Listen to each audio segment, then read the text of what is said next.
Wäinö Kapi was born in 1898 and was born in Finland. Growing up in Maynard, which was a factory town with a large Finnish population, he was a child prodigy, and by the age of 12, he became one of the first triple-tonguing cornetists. By 14, he was touring with bands such as Teal's Band of Boston. Playing as a cornet soloist for bands like Edwin Michelini Orchestra, the Goldman Band, and his own Wäinö Kapi Suomi Orchestra, gaining numerous records to his credit. The Goldman Band was a military-style band organized by Edwin Franco Goldman. As mentioned earlier, Kapi was one of the first triple-tonguing cornetists. He was also known as Boy Wonder. Recruiting the best wind players available in New York, he included Wäinö Kapi in his band. Kapi's solos gained exposure after being broadcasted by Weef at the Goldman Band's free nightly showings at New York University. He became known as the Wizard of the Cornet, and by the 8th season of the shows, Kapi purchased a red-gold Victor cornet, attributing much of his success to said instrument. Some say he was the most finished and delightful of artists on the cornet. In July 1926, Kapi suffered a serious nervous breakdown, which thus led to his contract with the Goldman Band to be terminated.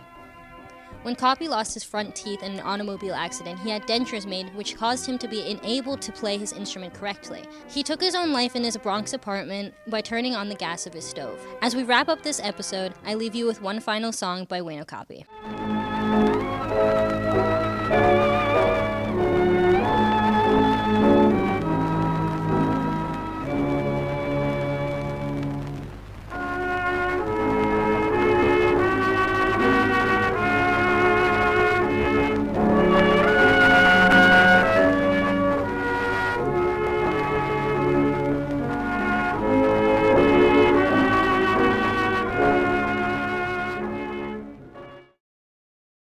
From whittling wood in Maynard, Massachusetts, to battling the Nazis during the infamous Battle of the Bulge, Staff Sergeant Wäinö Jokinen is your next hometown hero on this edition of Maynard Legacy.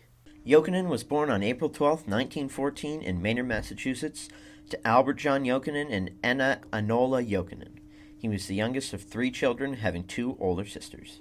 While it is unclear exactly how long Jokinen lived here in Maynard, we do know that at the age of 28 years old, he enlisted in the United States Army at Fort Devens, Massachusetts. The United States was fully engaged in World War II at the time of his enlistment, and Jokinen was deployed with the 5th Armored Division and landed on Utah Beach on July 24, 1944.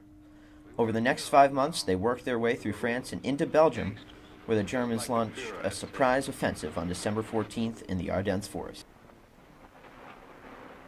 Looking back, the English brand didn't seem so bad after all.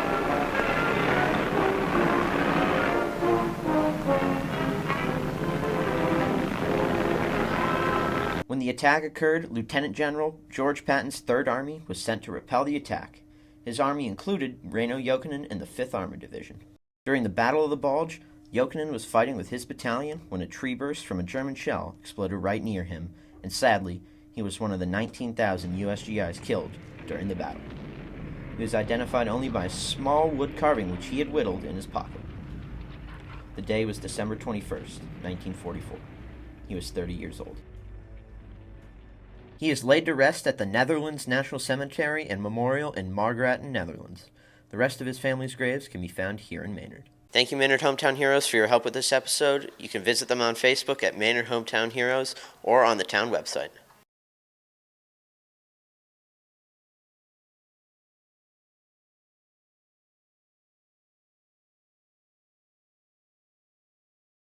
As you walk through the halls of Maynard High School, you see these plaques for the Maynard Athletic Hall of Fame.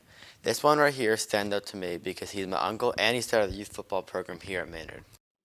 Well, it was starting, my sons were playing sports, so I got involved, and my parents were involved in sports and all our fundraising activities that we did as kids, so it was just a natural fit to do it and go ahead. Tim Lawton graduated Maynard High School in 1989. He played football, soccer, and baseball. Having 2 kids that weren't going to be playing soccer or another fall sport, it was just a conversation that we had up at one of the soccer programs with Brian Smith, whose son also played football from kindergarten all the way up. He's still playing today in college. So that's the reason why Maynard didn't have it. It canceled out my 6th or 7th grade year, I think, in middle school. So it was always a problem. I played 1 year in my life, had no idea what I was playing. And looking at my kids, I didn't want them to go through the same thing I did. In 2006, Tim founded the youth football program here at Maynard after 27 years of no youth football. I was pretty blessed with the amount of companies that were here, and they're constantly getting hit up by every local organization. So the hardest part is just the small pool of companies, and the continuous times of being asked to donate was always a challenge. He coached in the Aspet Valley Little League for over 20 years and was a member of the Friends of Tiger Football for 6 years, and 4 of them being as a president. For me, it was starting the football was being able to see it get up off the ground and go. When you're buying uniforms and then at the end of the day you're watching the kids play on a Sunday, I think was probably the biggest fulfillment. Also being on the board of the Boys and Girls Club for 5 years, and a total of 30 years of dedication to Maynard Youth Athletic Program. I like the town. I mean, I've been here my whole life, and I grew up here. I started working here, so it made it easier. My family's obviously from here, still here, so it was just a natural fit. This is why Tim Lon's in the Maynard Athletic Hall of Fame. Stay tuned to see who's next for Maynard Sports Legacy.